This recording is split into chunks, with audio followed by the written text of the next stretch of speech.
اگر رمضان میں آپ کو یہ 6 خواب دکھائی دیں تو سمجھ لیجیے اللہ آپ کو ایک بڑی خوشخبری دینے والا ہے، لیکن افسوس 90% لوگ ان خوابوں کا مطلب نہیں جانتے ہیں۔ میرے عزیزوں، کیسے ہیں آپ سب؟ اللہ رب العزت سے دعا ہے کہ اس مبارک مہینے کی برکت سے مولا آپ کے رزق میں، آپ کی عمر میں اور آپ کے ایمان میں بے شمار برکتیں عطا فرمائے۔ آمین ثم آمین۔ میرے پیارے ناظرین، آج کی یہ نشست بہت خاص ہے، بہت روحانی ہے۔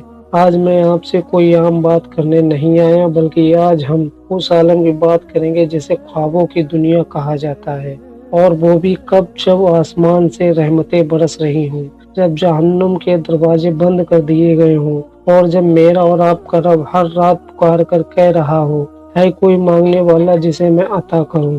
جی ہاں میرے پیاروں، رمضان کا مبارک مہینہ چل رہا ہے۔ یہ وہ مہینہ ہے جس میں مومن کا سونا بھی عبادت ہے اور اس کا جاگنا بھی اللہ کا ذکر ہے۔ اگر آپ نے کبھی محسوس کیا ہو کہ رمضان میں آپ کے خواب بدل جاتے ہیں اور آپ کو کچھ ایسا دکھائی دیتا ہے جس سے دل کو سکون ملتا ہے، تو آج کی یہ ویڈیو آپ کے لیے بہت بڑی خوشخبری ثابت ہو سکتی ہے۔ اگر آپ نے بھی کبھی رمضان میں کوئی روحانی خواب دیکھا ہے تو کمنٹ میں سبحان اللہ ضرور لکھیے گا، تاکہ مجھے پتہ چلے کہ میرے بھائی اور بہنیں کتنی محبت سے اس بات کو سن رہے ہیں۔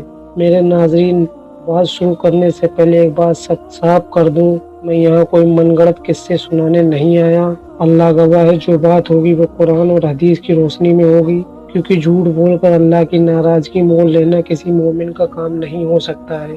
نبی کریم صلی اللہ علیہ وسلم نے ارشاد فرمایا، سچا خواب نبوت کا 46واں حصہ ہے۔ صحیح بخاری۔ ذرا سوچئے میرے پیاروں، کتنی بڑی بات ہے، خاص طور پر رمضان میں جب شیطان زنجیروں میں جکڑ دیا جاتا ہے، تو جو خواب ہمیں آتے ہیں ان میں اللہ کی طرف سے اشارہ ہونے کی گنجائش اور بڑھ جاتی ہے۔ اس لیے پوری بات آخر تک سنیے گا، کیونکہ ہو سکتا ہے کہ کل رات آپ نے جو خواب دیکھا وہ اس کی تعبیر آج آپ کو یہاں مل جائے۔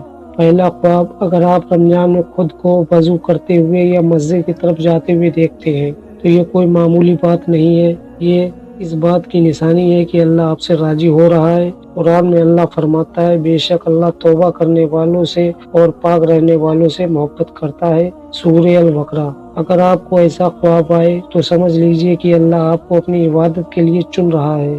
دوسرا خواب، اگر آپ خواب میں ہرا بھرا باغ یا سفید پرندے دیکھتے ہیں تو یہ بہت بڑی خوشخبری ہے۔ خوابوں کے مشہور عالم ابن سیرین فرماتے ہیں کہ ہرا رنگ اسلام اور جنت کی نشانی ہے۔ رمضان میں ایسا خواب دیکھنا اس بات کی طرف اشارہ کرتا ہے کہ رزق میں برکت آنے والی ہے، پریشانیاں ختم ہونے والی ہیں، دولت آنے والی ہے۔ تیسرا خواب، اگر رمضان میں آپ خواب میں خانہ کعبہ دیکھیں، کعبہ یا مدینہ شریف کا گنبد دیکھیں جیسے گرین ڈوم، تو یہ بہت بڑی خوشخبری ہے۔ نبی کریم صلی اللہ علیہ وسلم نے فرمایا، جس نے مجھے خواب میں دیکھا اس نے حقیقت میں مجھے ہی دیکھا، کیونکہ شیطان میری شکل نہیں بنا سکتا ہے۔ صحیح بخاری۔ اگر آپ خود کو کعبہ طواف کرتے دیکھیں تو ہو سکتا ہے کہ اللہ آپ کو بہت جلد اپنے گھر کی زیارت نصیب کر دے۔ چوتھا خواب، اگر رمضان میں آپ کو کوئی نورانی چہرے والا بزرگ دکھائی دے جو سفید کپڑوں میں اور آپ سے پیار سے بات کرے تو یہ اللہ کی طرف سے غیبی مدد کا اشارہ ہو سکتا ہے۔ ایسا خواب اکثر اس بات کی نشانی ہوتی ہے کہ جب اللہ آپ کی پریشانی دور کرنے والا ہے، رزق میں برکت آنے والی ہے اور زندگی میں عزت ملنے والی ہے۔ پانچواں خواب، اگر آپ خواب میں خود کو قرآن پڑھتے یا سنتے ہوئے دیکھیں تو یہ بہت بڑی نعمت ہے، کیونکہ قرآن میں اللہ فرماتا ہے، اللہ کے ذکر سے ہی دلوں کو سکون ملتا ہے۔ یہ خواب اس بات کی نشانی ہے کہ اللہ آپ کی روح کو پاک کر رہا ہے اور آپ کو صحیح راستہ دکھانے والا ہے۔ چھٹا خواب، اس کا پیج کا رکھت وہ کہاں ہے؟ پیج کا ذمہ لگا وہ کہاں ہے؟ پیج کا ذمہ لگا تھا وہ کہاں ہے؟ سما دیکھ جو مجھے تو دکھانا ہے، سما دیکھ جو مجھے تو دکھانا ہے۔ چھٹا خواب، اگر آپ خواب میں بارش یا صاف پانی دیکھیں تو یہ بھی بہت بڑی رحمت کی نشانی ہے، کیونکہ قرآن میں اللہ تعالیٰ فرماتا ہے کہ ہم نے آسمان سے برکت والا پانی اتارا۔ رمضان میں ایسا خواب آنے کا مطلب ہے کہ آپ کی دعائیں قبول ہونے والی ہیں، مشکلیں ختم ہونے والی ہیں اور اللہ کی رحمت برسنے والی ہے۔ میرے پیارے ناظرین، یاد رکھیے، خواب صرف ایک اشارہ ہوتا ہے، اصل چیز نیت اور نیک عمل۔ نبی کریم صلی اللہ علیہ وسلم نے فرمایا، عمل کا دار و مدار نیت پر ہے۔ اگر آپ کو یہ روحانی باتیں اچھی لگی ہوں تو اس ویڈیو کو لائک ضرور کیجیے گا اور اسے اپنے دوستوں اور رشتہ داروں کے ساتھ شیئر کیجیے گا، کیونکہ کیا پتہ آپ کی یہ شیئر کسی پریشان انسان کے دل کو سکون دے دے۔